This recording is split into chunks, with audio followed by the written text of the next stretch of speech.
Hi, I'm Pastor Steve Talmage of Love of Christ Lutheran Church in Mesa, Arizona. Each week, Pastor Nanette Christofferson or I try to provide a brief introduction to two of the assigned Bible readings. We're going to look at Sunday, July 5th, 2026, a brief look at Matthew chapter 11, verses 16 to 19 and 25 to 30. The context from Dr. Elizabeth Johnson and Working Preacher, "Are you the one who is to come, or are we to wait for another?" John's disciples asked Jesus at the beginning of chapter 11. John, who so clearly recognized who Jesus was when he baptized him, is now having doubts. He's in jail. He's wondering why the Messiah isn't believing or acting the way that he expects. Who can blame him? The great judgment that John announced has not materialized. The corrupt are still in power, and John is languishing in Herod's prison. Jesus tells John's disciples to tell John what they have heard and seen. The blind receiving sight, the lame walking, the lepers cleansed, the deaf hearing, the dead raised, and the poor receiving good news. Although not the mighty judgment that John and maybe others expected from the coming Messiah, John envisioned these are surely signs of God's kingdom drawing near. The restoration of people, the healing of broken bodies, minds, and spirits are all acts of God's amazing power inbreaking into the world. Jesus teaches the crowds leading up to our lesson. After John's disciples leave, Jesus speaks to the crowds about John the Baptist with words of high praise. No one who has ever lived is greater than John the Baptist, Jesus says. He's the fulfillment of prophecy, the Elijah sent by God to prepare the way for the Messiah. Matthew's making it very clear, using John, that Jesus is the Messiah. He is the fulfillment of what God had promised long ago. So he stood on the threshold of the kingdom, yet now the kingdom is breaking in through Jesus. And even the least in the kingdom of heaven is greater than John. The problem, though, in 16 to 19. The problem with this generation, Jesus says, is that they listen to neither to John nor to Jesus.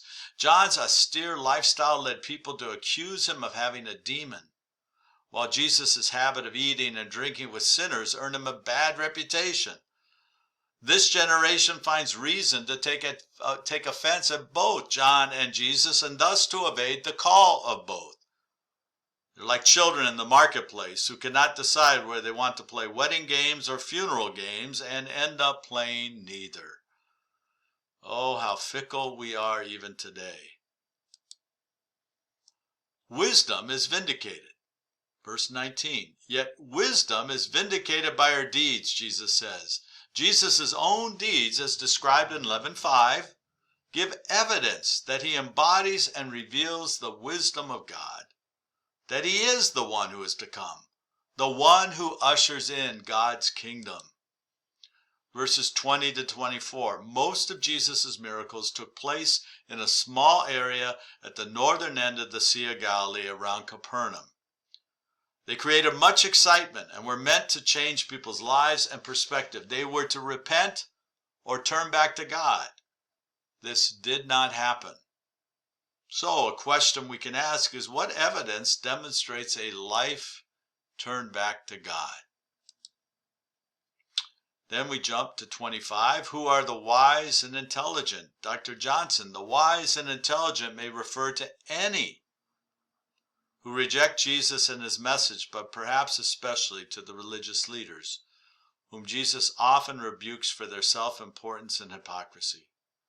The scribes and Pharisees pride themselves on being learned in the law, yet fail to understand the basics of justice, mercy, and faith, which is a long-standing Old Testament prophet theme. If we read the major and minor prophets of God, what does God seek? Justice, mercy, and faith. They repeatedly reject Jesus and conspire against him. Thus, they're conspiring against the very purposes of God, whom they think they are serving by protecting the people from somebody like Jesus. Verse 27, all things have been handed over to me by my Father, and no one knows the Son except the Father, and no one knows the Father except the Son, and anyone to whom the Son chooses to reveal him. question we might ask is, who does Jesus not choose to reveal God to? Verses 28 to 30. These are probably the more popular verses in our lesson for this Sunday. Come to me, all you that are weary and are carrying heavy burdens, and I'll give you rest. Take my yoke upon you and learn from me, for I am gentle and humble in heart, and you'll find rest for your souls. For my yoke is easy and my burden is light. Yoke, this word being used by Jesus, is the disciplined instruction received from a rabbi. So who are the weary and burdened that Jesus is talking about?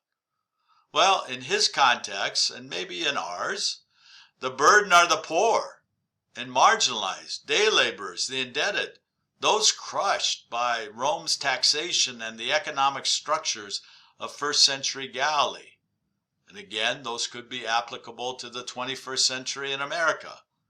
The burden are those overwhelmed by the weight of purity codes, tithing requirements, and scribal interpretations of the Torah that Matthew elsewhere criticizes. If any of you have grown up in a legalistic religious community, you know that's people are constantly being measured of how they are measuring up to the standards and the interpretation of the scriptures by the leadership of that particular community. It's a huge burden when you know you can't be perfect, you can't obey all the time.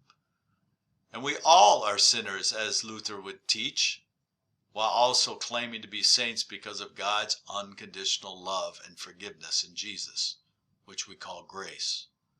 The burden are those who know fatigue, grief, anxiety, and moral failure when it's constantly being pointed out that you're not measuring up, you're not good enough, or you're slipping or falling behind. It wears you out. So Jesus offers